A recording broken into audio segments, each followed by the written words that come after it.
Oke, Assalamualaikum warahmatullahi wabarakatuh. Perkenalkan, kami dari kelompok 6 ingin mempresentasikan mengenai inferensi fusi pada robot sederhana. Oke, berikut anggota kelompok kami. Yang pertama ada Adelinda Wati Akbar, kemudian Fahri Husain, Miftahul Rizki, saya sendiri, Tri Yuwanto, Uki Maisar, dan Wahyu Nur Adianto.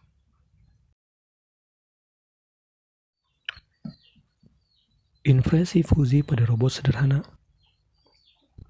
Dan berikut merupakan data-data yang dimiliki robot tersebut, yaitu memiliki 2 sensor yang diletakkan di kiri dan di kanan robot. Kecepatan maksimum robot tersebut ialah 60 meter per second. Untuk belok kiri dan kanan, robot hanya mengatur perbandingan kecepatan roda kanan dan roda kiri.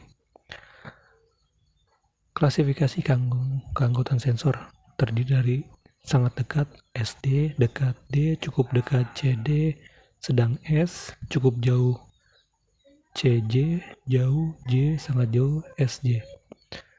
Kecepatan roda kanan diklasifikasikan menjadi pelan atau P, sedang S, cepat atau C. Begitu pula pada roda kiri. Dan ini merupakan aturan fusi atau rule base yang digunakan. Jika sensor kiri dekat dan sensor kanan cukup jauh, maka kecepatan roda kiri sedang, yaitu 30 meter per second, dan kecepatan roda kanan pelan 15 meter per second. Jika sensor kiri sangat dekat dan sensor kanan cukup jauh, maka kecepatan roda kiri cepat 45 meter per second dan kecepatan roda kanan pelan 15 meter per second, dan seterusnya. Dan ini merupakan proses input secara keseluruhan pada robot sederhana, yaitu proses inputnya sensor kiri dan sensor kanan, kemudian diproses fusi Sugeno menggunakan fusi Sugeno, kemudian menghasilkan kecepatan motor. Kemudian gambar fungsi keanggotaan atau proses fusifikasi dari sensor kiri dan sensor kanan. Seperti pada gambar, sangat dekat dengan jarak 10 cm, dekat dengan jarak 20 cm, dan seterusnya sampai sangat jauh sekitar 70 cm. Kemudian ini persamaan garisnya yang diambil contoh dari segitiga pertama, yaitu X-nya di angka 10 dan Y-nya 0, kemudian naik dengan berubah Y-nya menjadi angka 1 dengan X-nya 20, kemudian turun lagi kembali ke 0 Y-nya dengan X 30 dengan rumus garis linear naik dan garis linear turun. Nah, studi kasusnya, jika sensor kanan membaca jarak 28 cm dan sensor kiri membaca jarak 48 cm, berapa sih kecepatan dari penggerak motor kanan dan kiri robot tersebut?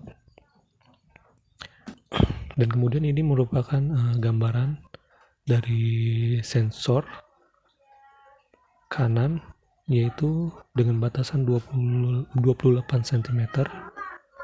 Kemudian yang sebelah sini itu sensor kiri sejauh 48 cm dengan perhitungan pencarian nilai P dan Q dengan rumus secara linear naik, persamaan linear naik seperti pada gambar, dengan hasil P-nya itu 0,8, dan untuk nilai Q-nya menggunakan rumus persamaan garis linear turun dengan hasilnya 0,2.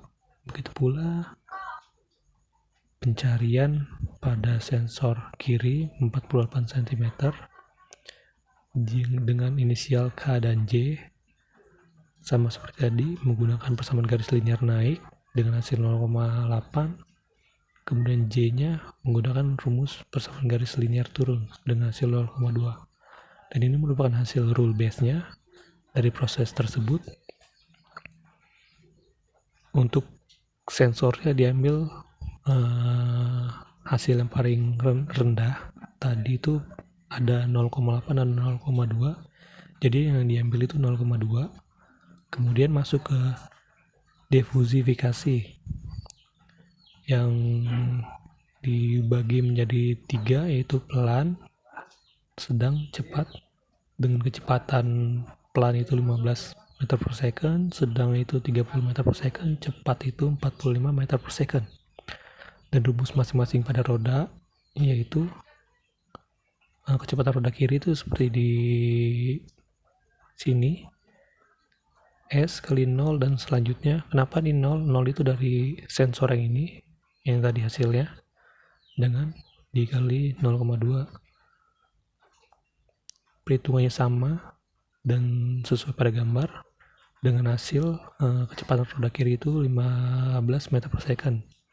Kemudian sama pada kecepatan roda kanan dengan hasil 30 meter per second.